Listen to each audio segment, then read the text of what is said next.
কালিমুল্লাহ যখন মাদায়েনের দিকে গেলেন, সেখানে যাওয়ার পরে অনেক ঘটনা ঘটে গেল, সেগুলো বলার সময় এখন নেই। সেখানে আরেকজন নবীর সাথে সাক্ষাৎ হলো, সেই নবীর নাম হল হযরত শুআয়ব আলাইহিস সালাতু ওয়াস সালাম। মূসা আবার শুআয়ব নবীর বাড়িতে বড় হচ্ছেন। আর শুআয়ব আলাইহিস সালাতু ওয়াস সালাম মূসা কালিমুল্লাহর চারিত্রিক ভালো দিক দেখে, বুদ্ধিমত্তা দেখে, সততা দেখে শুআয়ব আলাইহিস সালাতু ওয়াস সালামের একটি কন্যাকে মূসা আলাইহিস সালাতু ওয়াস সালামের সাথে বিবাহ বন্ধনে আবদ্ধ করে দেয়। এবার হযরত মূসা আলাইহিস সালাম শুআয়ব আলাইহিস সালাতু ওয়াস সালামের মেয়েকে বিবাহ করে শ্বশুর বাড়িতে থাকলে লাগলেন। অনেক বছর থাকার পরে যখন মূসা আলাইহিস সালাতু ওয়াস সালামের বয়স এবার 40 বছর হয়েছে, আল্লাহ তাআলা নির্দেশ দিলেন, হে মূসা, এবার তুমি তোমার দেশের দিকে ফিরে যাও। তার দেশ কোথায়? মিশরে। কোথায়? মিশরে। এখানে একটা বিষয় বুঝবেন, যত নবী রাসূল এসেছে সমস্ত নবী রাসূলদের গোত্র ভাগ ছিল, দেশ ভাগ ছিল। এক একজন এক এক গোত্রের এক এক নবী ছিল, এক এক দেশের এক এক নবী ছিল। মূসা আলাইহিস সালাতু ওয়াস সালাম মাদায়েনের নবী ছিলেন না, তিনি ছিলেন বনি ইসরাইলের নবী। আর মাদায়েনের নবী ছিলেন হযরত শুআয়ব আলাইহিস সালাতু ওয়াস সালাম। এই জন্য আল্লাহ তাআলা বলছেন, নবী মূসা, তুমি তোমার সম্প্রদায়ের দিকে রওনা হয়ে যাও। এখন আরেকটা বিষয় বোঝা উচিত, সমস্ত নবী রাসূলদের গোত্র ভাগ করতে পারে, সমস্ত নবী রাসূলরা দেশ কেন্দ্রিক এসেছে, গোত্র কেন্দ্রিক এসেছে, কিন্তু আমার নবী, আপনার নবী, বিশ্ব নবী মুহাম্মদ মুস্তাফা সাল্লাল্লাহু আলাইহি ওয়াসাল্লাম, তিনি কোনো গোত্রের নবী না, তিনি কোনো দেশের নবী না, কোনো একটা বিষয়কে কেন্দ্র করে আসে নাই। আল্লাহ যত জায়গায় আল্লাহ, বিশ্ব নবী মুহাম্মদ তত জায়গায় রাহমাতুল লিল আলামিন। বলে সুবহানাল্লাহ। আমরা আজকে শুনতে যাচ্ছি সে জাতির নাম হচ্ছে বনি ইসরাইল, বর্তমান ইহুদি জাতি।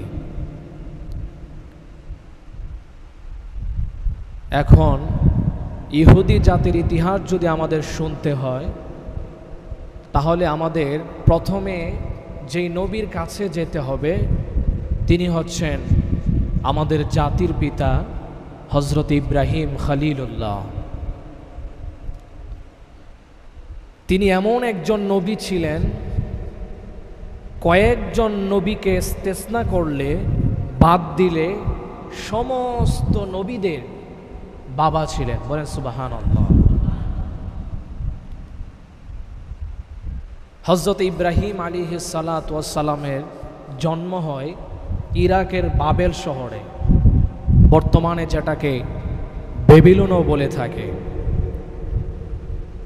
তিনি ইরাকে জন্মগ্রহণ করার পরে যখন আল্লাহর পরিচয় তিনি পেয়েছে, যখন মানুষের কাছে তিনি আল্লাহ সুবহানাহু ওয়া তাআলার একত্ববাদের কথা মানুষের কাছে যখন তিনি শোনাচ্ছিলেন, দাওয়াত দিচ্ছিলেন, তখন ইরাকের মানুষগুলো তার দেশে থাকতে দেয় নাই।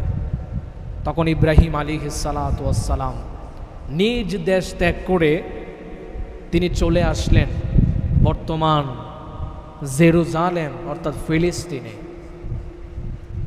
আজকে যে ফিলিস্তিনে বর্বর হামলা, নৃশংসতা চলছে, সেই জায়গায় ইব্রাহিম খলিলুল্লাহ ইরাক থেকে তিনি চলে এসেছেন। তো ইরাকের মধ্যে তিনি যখন বসবাস করছেন, বয়স যখন হলো, তখন তিনি হযরতে সারা আলাইহিস সালাতু ওয়াস সালামকে তিনি বিবাহ করলেন। কিছুদিন যাওয়ার পরে সেই ফিলিস্তিনে দুর্ভিক্ষ দেখা দিল, খাবারের সংকট দেখা দিল।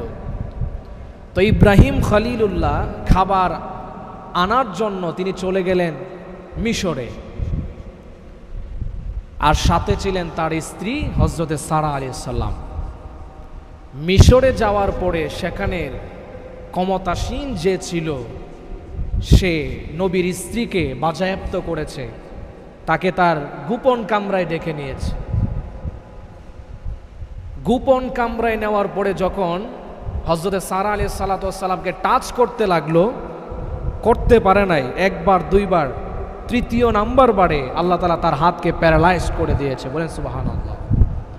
সে ভয় পেয়ে গিয়েছে, এটা তো সাধারণ যেমন তেমন কোনো মহিলা না, তাকে চুইতে গিয়েছে আর আল্লাহ তাআলা প্যারালাইজ করে দিয়েছে, হাত অবশ হয়ে গিয়েছে। সাথে সাথে সে ভয় পেয়ে যায়। ইব্রাহিম খলিলুল্লাহকে ডাকানো হলো, তার কাছে মাফ চাইল, এবং পাশাপাশি যাওয়ার পথে সেই ক্ষমতাসীন সে তার একটা মেয়েকে, কেউ বলে তার একটা বাদীকে, নাম হচ্ছে হাজেরা, হযরত ইব্রাহিম আলাইহিস সালাতু ওয়াস সালামের খেদমত করার জন্য খাদেম হিসাবে তার সাথে দিয়ে দিয়েছে। তো সর্বপ্রথম ইব্রাহিম আলাইহিস সালাম ফিলিস্তিন থেকে কোথায় গিয়েছে? মিশরে। লোক ছিল কয়জন? 2 জন, ইব্রাহিম আর হচ্ছে তার স্ত্রী। আর মিশর থেকে খাদ্য নিয়ে আবার যখন ফিলিস্তিনে ব্যাক করছেন তখন হয়ে গেলেন কতজন? 3 জন। এবার ফিলিস্তিনে থাকা শুরু করেছে, ভালোই চলছে দিনকাল, সন্তান হচ্ছে না। এবার সেই মেয়ে হজরতে হাজেরা আলাইহিস সালাতু ওয়াস সালামের ঘরে আল্লাহ তাআলা একটা ফুটফুটে সন্তান দিয়েছে, যার নাম হচ্ছে ইসমাঈল আলাইহিস সালাতু ওয়াস সালাম। যখন সন্তান হলো তখন হজরতে সারা আলাইহিস সালাতু ওয়াস সালাম একটু মনোমালিন্য শুরু হয়ে গেল, বন্ডিং আর থাকলো না দুজনের মধ্যে, যে তার সন্তান হয়ে গিয়েছে, আমার হয় না। একটা স্ত্রীদের মধ্যে যখন 2 জন একাধিক স্ত্রী থাকে একটু একটু সমস্যা তো হয়, ঠিক কি না? তো তাদের মধ্যেও মানে বন্ডিং হচ্ছিল না। আল্লাহ তাআলার নির্দেশে হযরত ইব্রাহিম খলিলুল্লাহ তার দ্বিতীয় স্ত্রী হাজেরা আলাইহিস সালাতু ওয়াস সালামকে নিয়ে মক্কায় চলে গেলেন, যেখানে কাবাঘর উপস্থিত। মক্কায় যাওয়ার পরে তার সন্তান ইসমাঈলকে রেখে, ছোট্ট শিশু এবং তার স্ত্রী হাজেরাকে রেখে তিনি আবার চলে যান ফিলিস্তিনে। এভাবে তিনি আসা যাওয়ার মধ্যে থাকেন। তো ওই যে প্রথম স্ত্রী হজরতে সারা আলাইহিস সালাতু ওয়াস সালামের শেষ বয়সে আল্লাহ তাআলা তার ঘরেও আরেকটি সন্তান দিয়েছে, বলেন সুবহানাল্লাহ। হজরতে ইসহাক আলাইহিস সালাতু ওয়াস সালাম, ইয়াহইয়া আলাইহিস সালাতু ওয়াস সালাম, হজরতে ইয়াকুব আলাইহিস সালাতু ওয়াস সালাম। এখানে একটা বিষয় মনে রাখবেন, ইয়াকুব আলাইহিস সালাতু ওয়াস সালামের অপর আরেকটা নাম ছিল ইসরাইল। কি নাম? ইসরাইল। বর্তমান যেই দেশের নাম রাখা হয়েছে কি? ইসরাইল। এই নামটা কোথায় থেকে এসেছে? হযরত ইয়াকুব আলাইহিস সালাতু ওয়াস সালামের দ্বিতীয় একটা নাম ছিল, সেই নামটা কি? ইসরাইল। সেই নামকরণ থেকে বনি ইসরাইলরা তাদের নাম রেখেছে, ইহুদিরা এখন তাদের দেশের নাম রেখেছে ইসরাইল।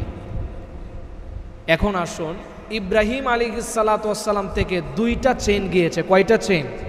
2টা ধাপ। একটা হচ্ছে হাজেরা আলাইহিস সালাতু ওয়াস সালাম থেকে, আর একটা হচ্ছে হযরতে সারা আলাইহিস সালাতু ওয়াস সালাম থেকে। হাজেরার ঘরে ইসমাঈল হয়েছে, আর সেই ইসমাঈল আলাইহিস সালাতু ওয়াস সালামের চেইনে, অর্থাৎ এই ধাপে শত শত বছর কোনো নবী রাসূল আসে নাই। সর্বশেষ আল্লাহ সুবহানাহু ওয়া তাআলা এই বনি ইসমাঈলের গোত্রে, ইসমাঈলের বংশধারায় আল্লাহ সুবহানাহু ওয়া তাআলা বিশ্ব সেরা নবীকুলের শিরোমণি, নবীকুলের শিরোমণি, আমার নবী, আপনার নবী, বিশ্ব নবী মুহাম্মদ মুস্তাফা সাল্লাল্লাহু আলাইহি ওয়াসাল্লাম এই গোত্রে এসেছে, বলেন সুবহানাল্লাহ। এই জন্য আমাদেরকে বলা হয় বনু ইসমাঈল। কি বলা হয়? মনে রাখবেন, আমরা কোন গোত্রের মানুষ? বনু ইসমাঈল গোত্রের মানুষ। আমাদের নবীজি কোন গোত্রের মানুষ? বনু ইসমাঈল গোত্রের। দ্বিতীয় চেইন যেটা হয়েছে হযরতে সারা আলাইহিস সালাতু ওয়াস সালাম থেকে, সেই চেইনে আল্লাহ তাআলা লক্ষ শত শত হাজার হাজার নবী রাসূল প্রেরণ করেছে, বলেন সুবহানাল্লাহ। আর এই সকল নবীদেরকে একত্রে বলা হয় বনু ইসরাইল। বনু ইসরাইল, বনি ইসরাইল বলা হয় সংক্ষেপে।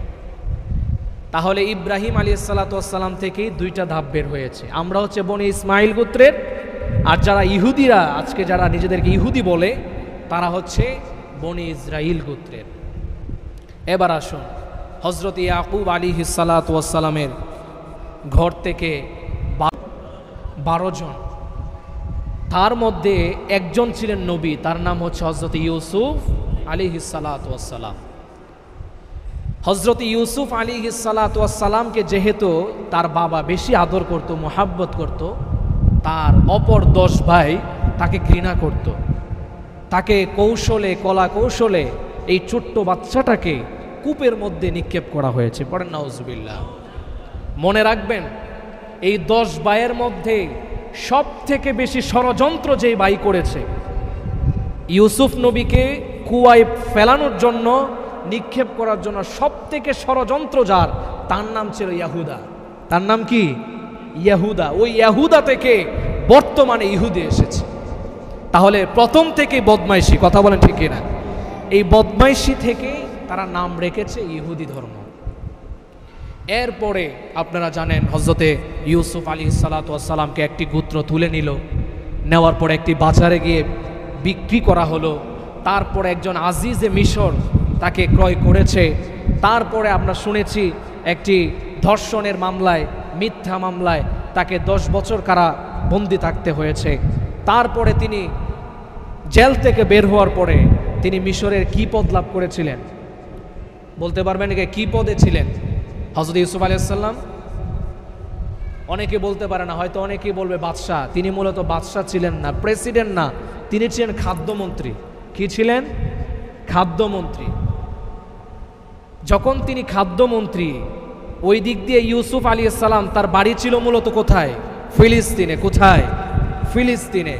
সে কুয়ায় নিক্ষেপ করার কারণে সে আস্তে আস্তে আস্তে কোথায় এসেছে? মিশরে।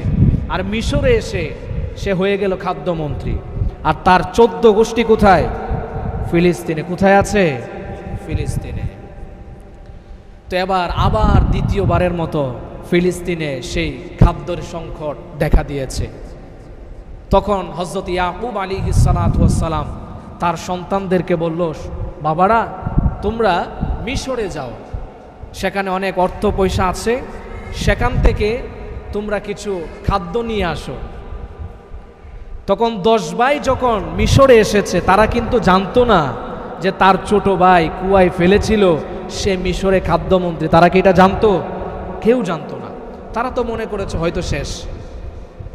10 ভাই যখন মিশরে এসেছে, আসার পরে ইউসুফ নবী তো চিনে ফেলেছে, খাদ্যমন্ত্রীর কাছেই তো তারা এসেছে। ইউসুফ নবী চিনে ফেলার পরে আপনারা জানেন তাদেরকে খাবার দাবার দিয়ে পাঠিয়ে বলছিল যে তুমি আমার ছোট ভাই বিনয়ামিনকে আবার সাথে করে নিয়ে আসবে আরেকবার আসলে। হযরত ইউসুফ আলাইহিস সালাতু ওয়াস সালামের ছোট ভাইয়ের নাম কি? বিনয়ামিন। নাম কি? বিনয়ামিন। এই বর্তমানে যারা ইসরায়েল রাষ্ট্রের প্রেসিডেন্ট, তার নাম কি? বিনয়ামিন নেতানিয়াহু।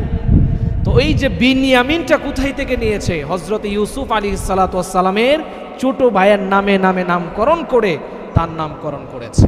বুঝতে পেরেছেন?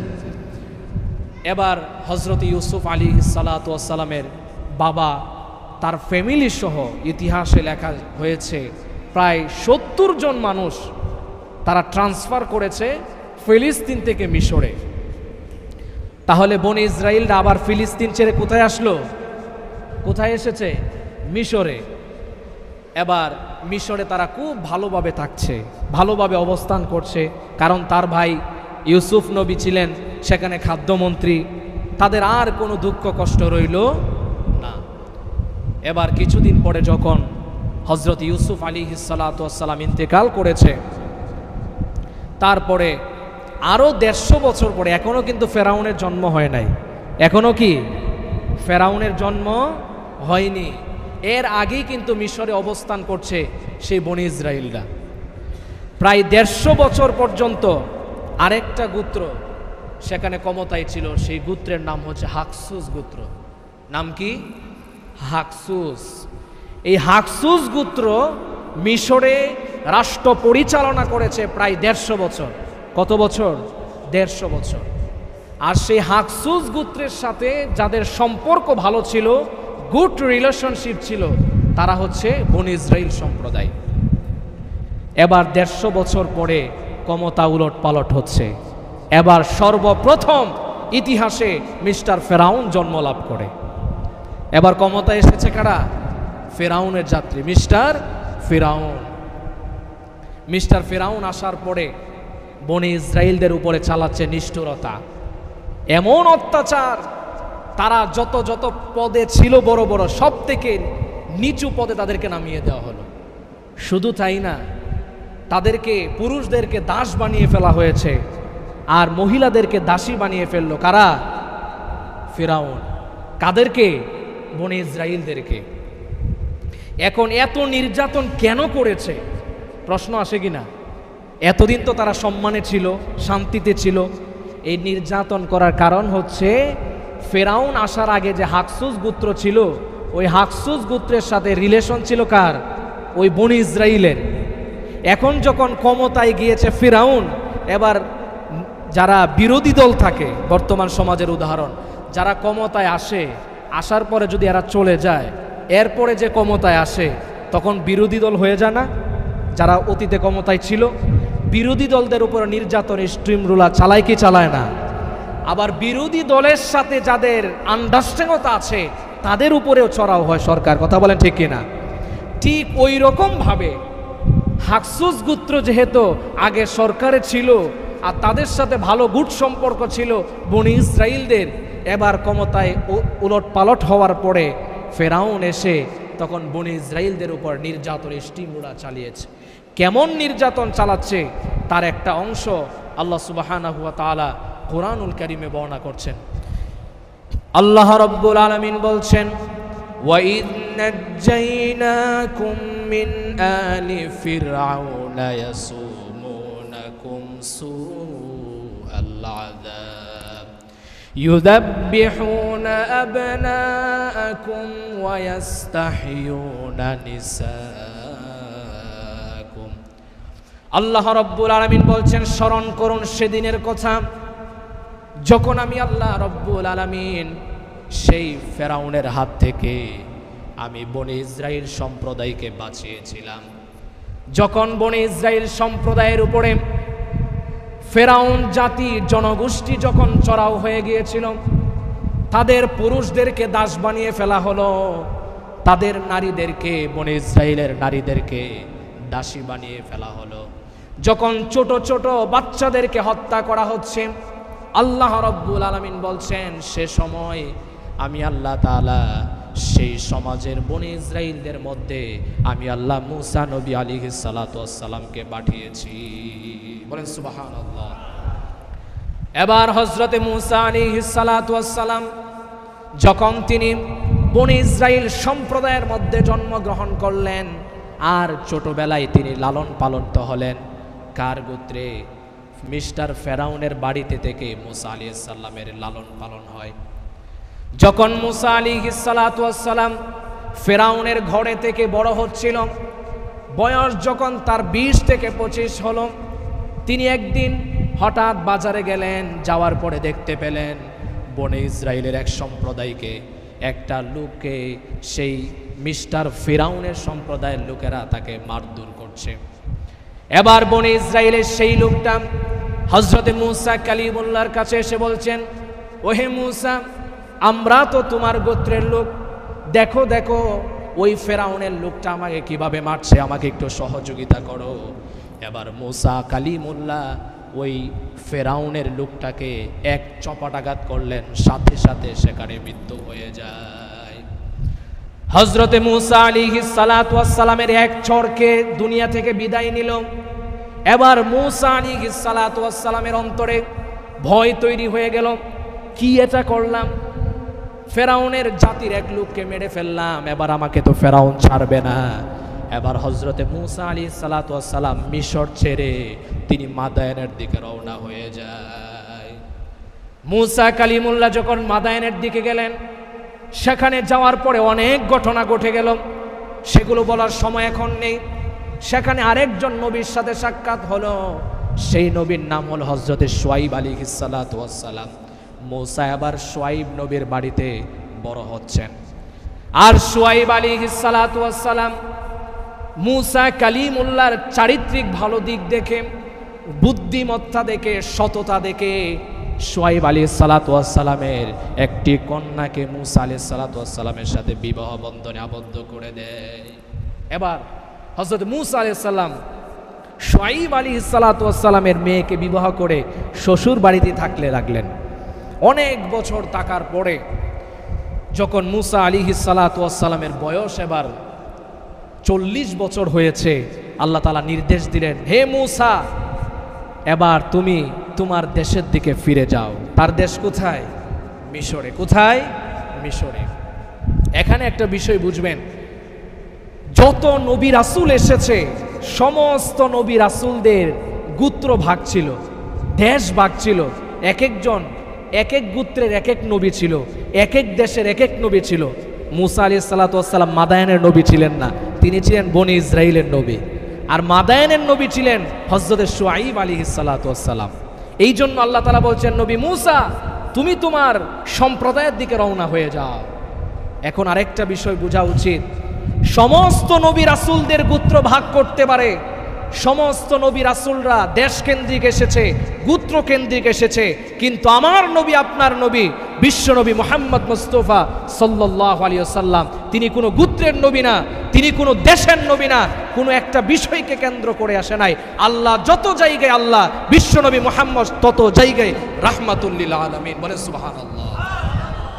তাহলে আমরা বুঝলাম, নবী মুহাম্মদ ছাড়া গোটা বিশ্বে যত লক্ষ নবী এসেছে সবাই গোত্র কেন্দ্রিক ছিল, দেশ কেন্দ্রিক ছিল, কিন্তু আমার নবী কোনো গোত্র কেন্দ্রিক নয়, দেশ কেন্দ্রিক নয়, তিনি সমস্ত মানুষের, সমস্ত মাখলুকের নবী। বলেন সুবহানাল্লাহ। এবার হযরতে মূসা কালিমুল্লাহ আল্লাহ রাব্বুল আলামিনের নির্দেশ পেয়ে তিনি এবার মিশরের দিকে রওনা হলেন। মিশরে যাওয়ার পরে যত ঘটনা ঘটেছে, ফাইটিং হয়েছে মিস্টার ফিরাউনের সাথে, আপনারা শুনেছেন কিনা? যত ঘটনা ঘটেছে সেটা মাদায়ান থেকে যখন দ্বিতীয়বার তিনি মিশরের দিকে রওনা হলেন, সেখানে যাওয়ার পরে সেই মিস্টার ফিরাউনের সাথে, তার দলবলের সাথে তার ঝগড়া, তার ফাইট, সব কিছু যখন শেষ, সর্বশেষ আল্লাহ তাআলা হযরতে মূসা কালিমুল্লাহকে বলছে, হে মূসা, এবার তুমি তোমার বনে ইসরাইল সম্প্রদায়কে নিয়ে লোহিত সাগরের ওই পারে চলে যাও। হযরতে মূসা আলাইহিসসালাতু ওয়াসসালামকে নির্দেশ দিলেন, ওহে মূসা কালিমুল্লাহ, তুমি তোমার সম্প্রদায়কে নিয়ে মিশর ছেড়ে লোহিত সাগরের ওই পারে তুমি চলে যাও। মূসা নবী যখন লোহিত সাগরের পাড়ে আসলেন, আল্লাহ রব্বুল আলামিন সাগরের মধ্যে রাতারাতি 12টি রাস্তার ব্যবস্থা করে দেয়। যেহেতু ইহুদি জাতি, বনি ইসরাইল জাতি, যেহেতু তারা 12টি গোত্রের অধীনে ছিল, আল্লাহ রাব্বুল আলামিন সেজন্য রাস্তা করেছে কয়টি? 12টি। এবার যখন মূসা কালিমুল্লাহ বনি ইসরাইল সম্প্রদায়কে নিয়ে যখন তিনি লোহিত সাগর ওই পারে চলে গেলেন, ওই দিক দিয়ে মিস্টার ফিরাউন খবর শুনে সৈন্যবাহিনী নিয়ে তারা দাওয়া করতে করতে তারাও লোহিত সাগরে ঝাঁপ দিল। যখন মধ্যবর্তী জায়গা আসলো, আল্লাহ রাব্বুল আলামিন পানিকে নির্দেশ দিলেন, আগে যেমন ছিলা তেমন হয়ে যাও। সুবহানাল্লাহ। এটা বলার সাথে সাথে 12টা রাস্তা ভেঙে চুরমার হয়ে যায়, আর লোহিত সাগরের ঢেউয়ে উত্থাপে সেই মিস্টার ফিরাউন সহ তার সৈন্যবাহিনী ধসে পড়ে। সুবহানাল্লাহ। এবার একটা বিষয় লক্ষ্য করেন, মিস্টার ফিরাউনের হত্যা হয়েছে, দুনিয়া থেকে চলে গেছে, সৈন্যবাহিনীও মারা গিয়েছে। এবার উচিত ছিল কি মূসা আলাইহিস সালামের, যে তারা ফিরে এসে মিশরে ক্ষমতায় বসবে মূসা নবী, ঠিক না বেঠিক? এটা তো উচিত ছিল মানিক। কিন্তু মূসা আলাইহিস সালাম কি করলেন? তিনি পিছনের দিকে আসলেন না, তিনি ছুটলেন সামনের দিকে। বলেন সুবহানাল্লাহ। তিনি ছুটলেন ফিলিস্তিনের দিকে। ওই যে 400 বছর আগে হযরত ইব্রাহিম খলিলুল্লাহ জন্মগ্রহণ করেছে, নবী ইসহাক এসেছে, ইয়াহইয়া এসেছে, হযরত শুআয়ব আলাইহিস সালাম, ইয়াকুব আলাইহিস সালাতু ওয়াস সালাম এসেছে, সেই তার বাপ দাদার সেই ঘরে, সেই স্থানে তিনি ফিরে যাচ্ছেন। বলেন সুবহানাল্লাহ। এবার যেতে যেতে সিনা উপত্যকায় যখন তারা পৌঁছলেন, সেখানে তারা বাসস্থান করেছে, ওখানে থাকতে শুরু করলেন। আর ওখানে যাওয়ার পরে দেখলেন একটা জাতি ওখানে বসবাস করছে, আর সেই জাতি আল্লাহ সুবহানাহু ওয়া তাআলার ইবাদত বাদ দিয়ে মূর্তি পূজার উপাসনা করছে সিনা উপত্যকায়। আর সিনা উপত্যকায় এসে ঘর বাড়ি বাঁধতে শুরু করেছে বনি ইসরাইল সম্প্রদায়। তার কারণ হচ্ছে ফিলিস্তিন দখল করে নিচ্ছিল আরেক দল, ফিলিস্তিন আরেক দল দখল করে নিচ্ছিল। সেই জন্য আল্লাহ সুবহানাহু ওয়া তাআলা তাদেরকে একটু সময় দিয়েছে যে একটা জুলুম থেকে মাত্র বনি ইসরাইল বের হয়ে এসেছে, এখন আরেকটা যুদ্ধে গেলে কষ্ট হবে। এই জন্য আল্লাহ তাআলা বলছে একটু সময় নেই, এখানে কিছুদিন থাকুক, খেয়ে দিয়ে শক্তি হলে তারপরে ফিলিস্তিনের দিকে রওনা হবে এবং ফিলিস্তিন বিজয় করবে। তারপরে সেই বনি ইসরাইল সম্প্রদায় সেই সিনা উপত্যকায় তারা থাকতে শুরু করলো। এখানে আরেকটা বিষয়, আল্লাহ সুবহানাহু ওয়া তাআলা এই বনি ইসরাইল সম্প্রদায়কে এই জালেমের হাত থেকে, জুলুম থেকে আল্লাহ তাআলা তাদেরকে বিনা যুদ্ধে বিজয় দান করেছে। কথা বলেন ঠিক কিনা? তাদের তো উচিত ছিল তারা সাজদায় পড়ে আল্লাহ সুবহানাহু ওয়া তাআলা কৃতজ্ঞতা করা, তারা প্রশংসা করা, অর্থাৎ কৃতজ্ঞ বান্দা হওয়া, কিন্তু তারা এটা না করে বরঞ্চ তারা আল্লাহর সাথে শরীক করার চিন্তা ভাবনা করছে। পড়েন নাউজুবিল্লাহ। সে কথা আল্লাহ সুবহানাহু ওয়া তাআলা কোরআনুল কারীমে উল্লেখ করেছেন।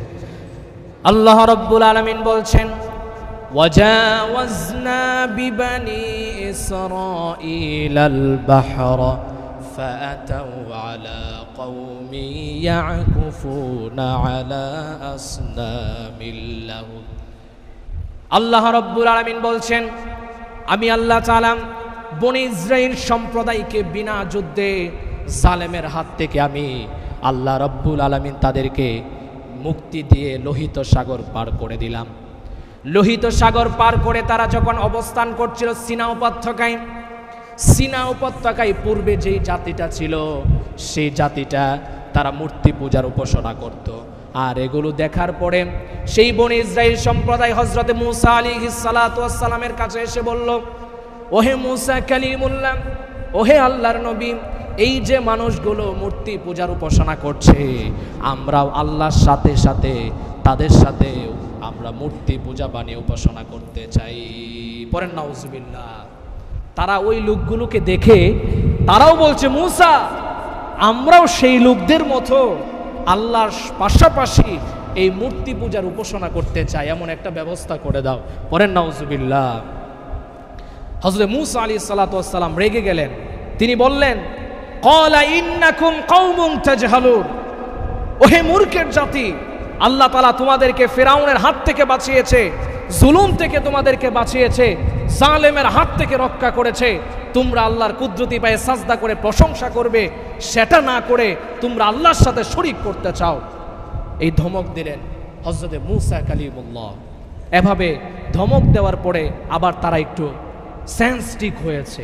এবার হযরত মূসা আলাইহিস সালাতু ওয়াস সালাম তিনি চলে গেলেন 40 দিনের জন্য পাহাড়ে চলে গেলেন, তুর পর্বতে, তুর পাহাড়ে তাওরাত কিতাব আনার জন্য।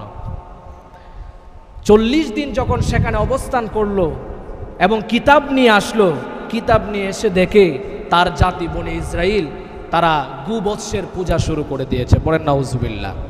তারা মাটি দিয়ে একটা গরু বাচ্চা তৈরি করেছে, সেটাই তারা পূজা করতে শুরু করে দিয়েছে। হযরতে মূসা কালিমুল্লাহ দেখে রেগে গেলেন। তার ভাই হযরতে হারুন আলাইহিস সালাতু ওয়াস সালামকে একটা চড় মারলেন রাগে, যে তুমি কি করেছো? অথচ এই বনি ইসরাইল জাতি এতটাই খারাপ ছিল। হযরতে মূসা আলাইহিস সালাতু ওয়াস সালামের ভাই হারুন আলাইহিস সালামকে সে কোনো কথাই শুনে নাই নবীজির। তারা শুরু করে দিল গোবৎসের পূজা। আবার তারা তওবা ইস্তিগফার করে আবার তারা ফিরে আসলো। এবার যখন সিনা উপত্যকায় বেশ কিছুদিন অবস্থান করার পরে আল্লাহ করে তোমাদের পূর্বের জমি জমা বুঝে নাও। আল্লাহ তাআলা সে কথাও কুরআনুল কারীমে বলছেন, উদখুলুল আরদাল মুকদ্দাসাতাল্লাতি। মূসা আলাইহিস সালাম বলে, তোমরা বের হয়ে যাও, তোমরা চলে যাও বাইতুল মুকদ্দাস, পবিত্র ভূমিকে বিজয় করো। বলেন সুবহানাল্লাহ। তারা বলল, ওয়ালা আদবারিকুম আলা আদবারিকুম ফাতানকালিবু খাসিরিন। এবং তারা বলল, হে মূসা, ইন্না ফিহা কওমান জাব্বারিন ওয়া ইন্না লান নাদখুলাহা হাত্তা ইয়াখরুজু মিনহা। কত বড় কথা। হযরত মূসা আলাইহিস সালাতু ওয়াস সালামকে বললে, হে মূসা, আমরা তো শুনেছি আমাদের পার্শ্ববর্তী মানুষদের থেকে যারা ফিলিস্তিন দখল করেছে তারা অনেক শক্তিশালী, তাদের সাথে আমরা কখনো পারবো না, আমরা যেতে পারবো না যুদ্ধে, তুমি যাও। বনি ইসরাইল মুসা আলাইহিস সালামকে কি বলেছে যে আমরা যুদ্ধ করতে পারবো না, যদি এমনি যদি আমাদেরকে দিয়ে দেয় আল্লাহ তাআলা তাহলে আমরা যাব, আর না হয় আমরা যাব না। এটা কে বলেছে? বনি ইসরাইল সম্প্রদায়। শুধু এতটুকুই বলে নাই, তারা বলেছে ইয়া মূসা ফাযহাব আনতা ওয়া রাব্বুকা ফাকাতিলা ইন্না হাহুনা কায়িদুন। বনি ইসরাইল সম্প্রদায় বলল, মূসা যদি না পারো তাহলে তুমি যাও, তোমার আল্লাহকে নিয়ে গিয়ে যুদ্ধ করো। পড়েন নাউজুবিল্লাহ। মূসা আলাইহিস সালাম বলেন, তাহলে তোমরা কি করবা? ইন্না হাহুনা কায়িদুন, আমরা এখানেই বসবাস করব। মানে দেখেছেন নবীদের সাথে তাদের কনভারসেশনটা কেমন ছিল, অ্যাপ্রোচটা কেমন ছিল। নবী বলেছে, আল্লাহ বলেছে তোমরা জিহাদ করো, সে বলে আমরা করবো না, তুমি যাও তোমার আল্লাহকে নিয়ে। পড়েন নাউজুবিল্লাহ। অথচ আমার নবী বিশ্বনবী সাল্লাল্লাহু আলাইহি ওয়াসাল্লামের সাহাবীদের দিকে তাকান।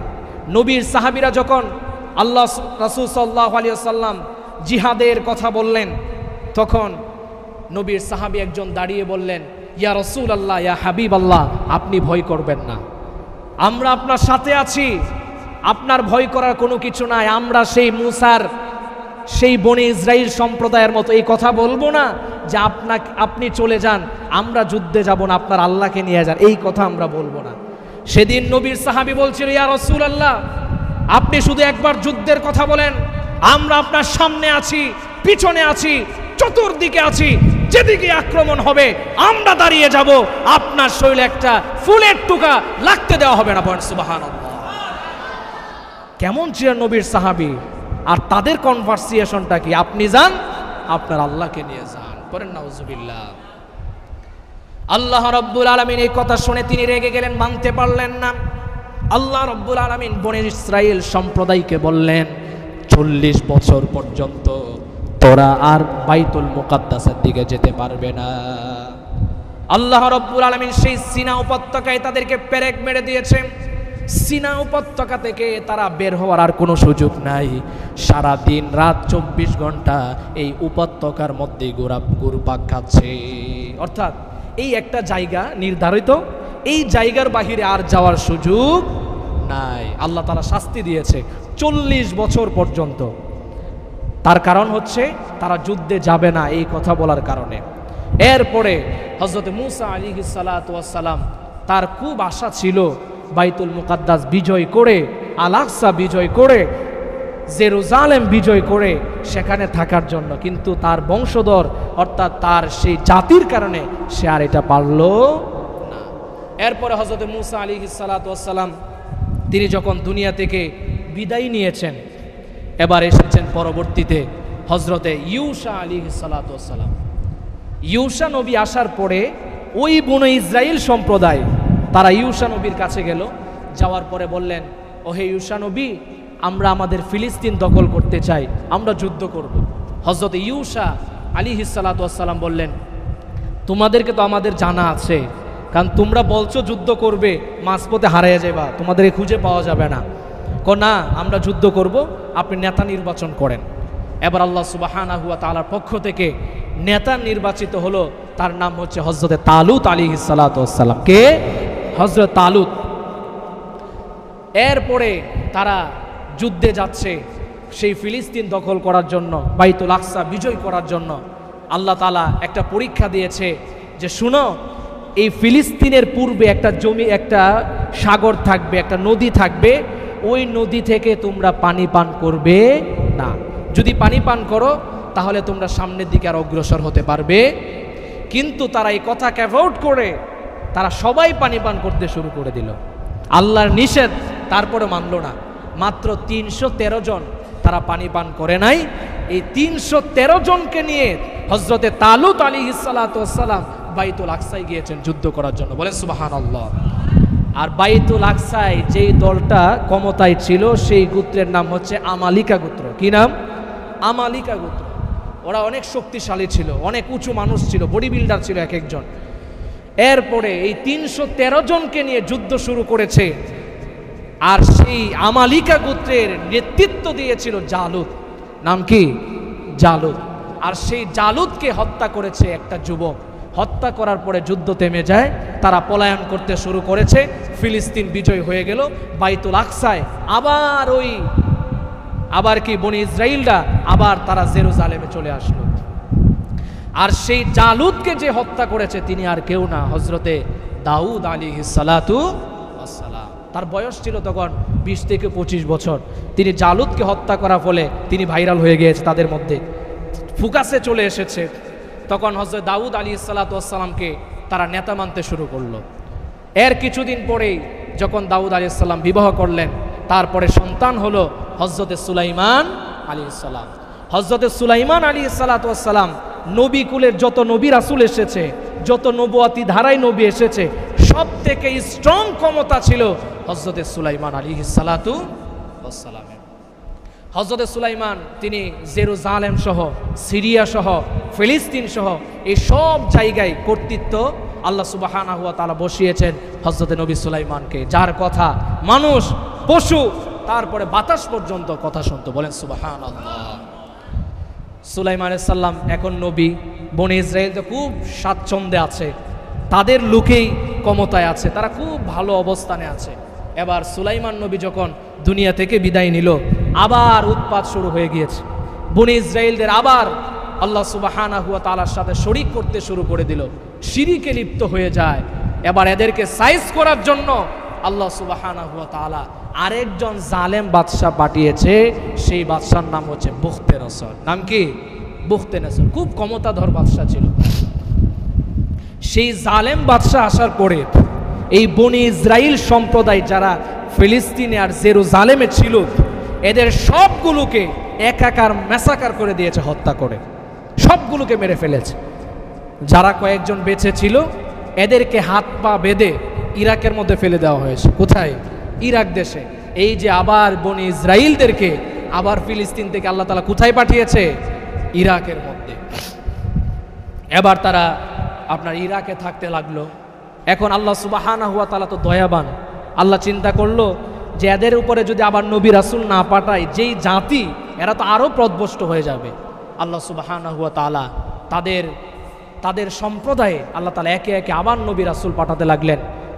যেমন হযরতে জাকারিয়া আলাইহিস সালাম, ইয়াহইয়া আলাইহিস সালাম, এরপরে সর্বশেষ তাদের ধারায় সর্বশেষ নবী হচ্ছে হযরতে ঈসা আলাইহিস সালাতু ওয়াস সালাম। আর নবী রাসূল যখন এরা এসেছে, এই ইহুদিরা, এই বনি ইসরাইল সম্প্রদায়, তারা নবী রাসূলদের কথা না শুনে হযরতে জাকারিয়া আলাইহিস সালাতু ওয়াস সালামকে জবাই করে হত্যা করেছে। পড়েন নাউজুবিল্লাহ। এবং পরবর্তী 3 জন নবীকে তারা জবাই করেছে। সর্বশেষ ঈসা আলাইহিস সালাতু ওয়াস সালামকে জবাই করতে গিয়েছে, ঘরের মধ্যে আটকে ফেলা হলো। আল্লাহ সুবহানাহু ওয়া তাআলা তার ক্ষমতার বলে রহমতে ঈসা নবীকে দ্বিতীয় আসমানে উঠিয়ে নিয়েছে। তো দেখেন, নবী রাসূল হত্যার মতো জঘন্যতম অপরাধের সাথে লিপ্ত ছিল এই জাতি, বনি ইসরাইল সম্প্রদায়। কথা বলেন ঠিক কিনা?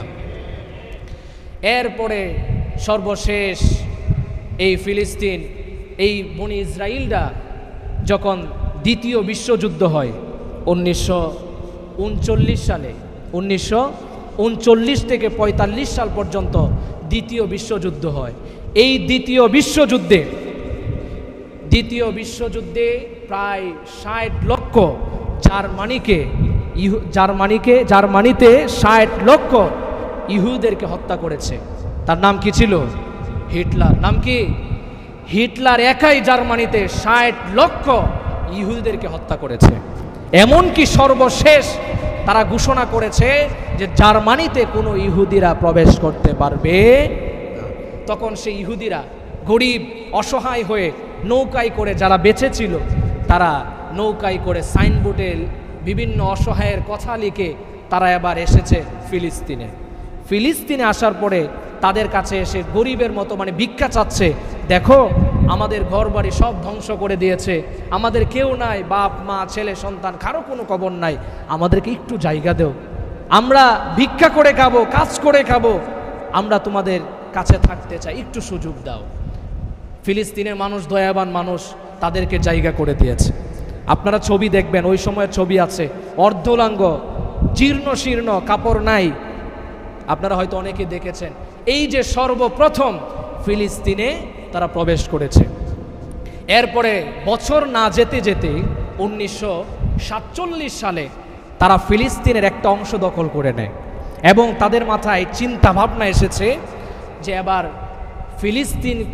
ফিলিস্তিনের মধ্যে আলাদা একটা রাষ্ট্র গঠন করতে হবে আমাদের। তাদের মাথায় চিন্তা 1947-এর পরে 48 সাল আসার সাথে সাথে এই ইহুদি সম্প্রদায় তারা চলে গেল জাতিসংঘের কাছে। আর জাতিসংঘের কাছে গিয়ে তারা বিল পাস করাতে চাইল যে আমরা এই ফিলিস্তিনের মধ্যে আলাদা একটা রাষ্ট্র চাই, সেই রাষ্ট্র আপনারা বানিয়ে দিবেন। তখন সেই জাতিসংঘে কি করলো, তার কথা শুনে 50% ফিলিস্তিন তাদের নামে দিয়ে দিল আর তারা নামকরণ করেছে ইসরায়েল রাষ্ট্র। তাহলে দেখেন তারা ভিক্ষা করতে এসেছে, জীর্ণ শীর্ণ মানুষ, তারা কাজ করে খাবে, ফিলিস্তিনে এসেছে, কিছুদিন যেতে না যেতেই তারা এবার কি রাষ্ট্র ঘোষণা করার মতো ক্ষমতা তারা কোথায় থেকে পেয়েছে? জাতিসংঘ দিয়েছে। কথা বলেন ঠিক কিনা? যেখানে উচিত ছিল জাতিসংঘের মুসলমানদের ভূমি ফিলিস্তিন মুসলমানদের হাতে তুলে দেওয়া, সেটা না করে তারা ইহুদিদেরকে 50% রাষ্ট্র তাদেরকে দিয়ে দিয়েছে। বলেন নাউজুবিল্লাহ। এই জন্য মনে রাখতে হবে, জাতিসংঘ কখনো চায় না মুসলমানরা বিজয় হোক, জাতিসংঘ কখনো চায় না ইসলাম বিজয় হোক, মুসলমানরা ভালো থাকুক, গোটা বিশ্বে ইসলাম ভালো থাকুক, সেটা জাতিসংঘ কখনো চায়। তারা সর্বদাই চেষ্টা করে কিভাবে মুসলমান ধর্মকে নিষ্পেষিত করা যায়, গোটা বিশ্বের মানচিত্র থেকে মুসলমানদেরকে উৎখাত করা যায়। কথা বলেন ঠিক কিনা? এই সেই জাতিসংঘ যখন 50% দিয়ে দিল, দেওয়ার পরে ফিলিস্তিনে তারা আলাদা একটা রাষ্ট্র ঘোষণা দিল। সেই রাষ্ট্রের নাম হচ্ছে বর্তমানে ইসরায়েল। এই রাষ্ট্র ঘোষণা দেওয়ার সাথে সাথে 12টা 1 মিনিটে ঘোষণা দিয়েছে।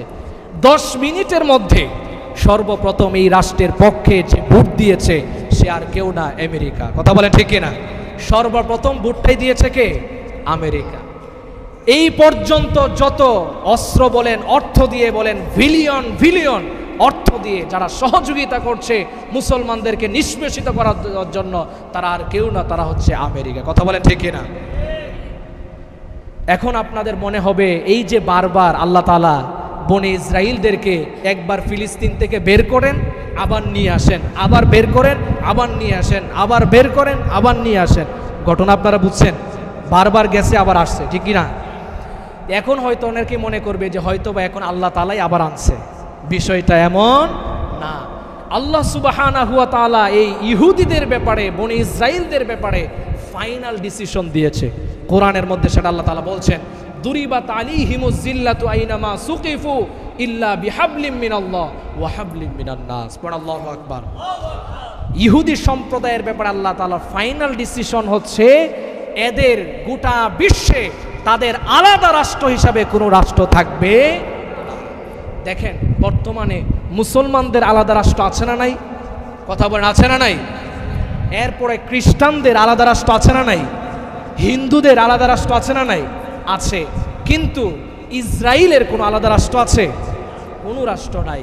এই জন্য আল্লাহ তাআলা বলছেন, ওয়াহাবলি ইল্লা বিহাবলিম মিনাল্লাহ। যদি তারা বাঁচতে চায় তাহলে একটা কাজ করতে হবে, সেটা হচ্ছে আল্লাহ সুবহানাহু ওয়া তাআলার রজ্জুকে আঁকড়িয়ে ধারণ করতে হবে। বলেন সুবহানাল্লাহ। দ্বিতীয় নাম্বার যদি তা না করে, দ্বিতীয় নাম্বার ওয়াহাবলিম মিনান নাস, তাহলে মানুষের লেজে ধরে তাদের বেঁচে থাকতে হবে। তাহলে গত শুক্রবারে বলেছিলাম, গত জুমায়, যে এখন বর্তমানে ফিলিস্তিন কার লেজ ধরে আছে? আমেরিকা। কার লেজ? আমেরিকা। এই কথা কে বলেছে? কোরআন নিজেই বলেছে, ওয়াহাবলিম মিনান নাস। যদি তোমাকে রাষ্ট্র হিসাবে থাকতে চায়, কোনো জায়গায় যদি তুমি বসবাস করতে চাও, তাহলে তোমাকে মানুষের লেজ ধরে ধরে তোমাকে থাকতে হবে। এই জন্য বর্তমানে ইহুদিরা যেই রাষ্ট্র কায়েম করেছে, সেটা অনেক মুসলিম জাতি এখনো পর্যন্ত সেটার কি দেয় নাই, এখনো পর্যন্ত ভোট দেওয়া হয় না। তাই যে বনে ইসরায়েল সম্প্রদায় কখনো নিজ রাষ্ট্র বলে কোনো কথা বলতে পারবে না। এখন যে তারা জুলুম করছে, অত্যাচার করছে, এর কারণ হচ্ছে কি? এই যে শত শত বছর ধরে ফিলিস্তিন আর ইসরায়েলের মধ্যে যুদ্ধ, এটা কেন জানার দরকার আছে না নাই? দেখেন সংক্ষেপে, 1948 সালে যখন 50% রাষ্ট্র দখল করে নেয়, এমনভাবে রাষ্ট্রটা তাদেরকে দিয়েছে, এমন কাঠামো, এমন এক ম্যাপ দিছে। আপনাদেরকে যদি সংক্ষেপে বুঝাই, যে আমাদের বাংলাদেশে যেমন আমরা গাজীপুরে আছি, গাজীপুরের পরে কি ঢাকা, কি ঢাকা, এরপর ঢাকার সর্বশেষ মাথা কোনটা, সাভার, ঠিক না বেঠিক? এখন দেখেন গাজীপুর জায়গাটা হচ্ছে ফিলিস্তিন, এরপরে ঢাকার জায়গাটা হচ্ছে এখানে, এটা হচ্ছে আপনার ইসরায়েলদেরকে দেওয়া হয়েছে। আবার সাভারে যে একটু জায়গা, ওই জায়গাটা আবার ফিলিস্তিনকে দিছে। অর্থাৎ ম্যাপটা হলো এমন যে কিছু জায়গা ফিলিস্তিনের আর মাঝ বরাবর কি ইসরায়েল, আবার ওই পাশে যাতে তাদের সাথে সংযোগ স্থাপন না হয়, সবসময় মারামারি হানাহানি হয়, সেই জন্য মাঝখানে ইসরায়েলকে দিয়ে সর্বশেষ মাথায় গাজাকে দিছে। করেন নাউজুবিল্লাহ। মানে এই জাতিসংঘ তাদেরকে এমন একটা ম্যাপ করে দিল, যেই ম্যাপে তারা বুঝাতে চাচ্ছে সর্ব অবস্থায় যাতে তাদের মধ্যে একটা যুদ্ধ লেগেই থাকে। এই জন্য দেখেন আজকে যুদ্ধটা হচ্ছে বছর কি বছর, তার একমাত্র কারণ হচ্ছে যে ফিলিস্তিনিরা, মুসলমানরা তারা নিজের ভূমি বাইতুল আকসা বিজয় করতে চায়, যেহেতু ইসরায়েল সম্প্রদায় তারা এখানে রাষ্ট্র কায়েম করার কোনো অধিকার রাখে না।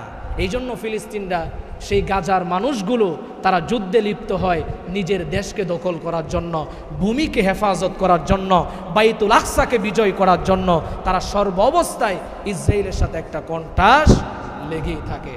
এই জন্য প্রিয় ভাইয়েরা আমার, আজকে যারা নিঃসঙ্গভাবে হত্যা করছে আমার সেই ফিলিস্তিনি মা বোনদেরকে, ভাইদেরকে, আমরা তাদের পাশে আছি, আছে না নাই? অর্থ দিয়ে, দুয়ার মাধ্যমে যে যেভাবে সহযোগিতা করতে পারি আমরা সকলে, আমরা সেইভাবে সহযোগিতা করার জন্য প্রস্তুত আছি তো ইনশাআল্লাহ। আল্লাহ তাআলা তৌফিক দান করে সকলেই পড়ে আমিন। প্রিয় ভাইয়েরা আমার,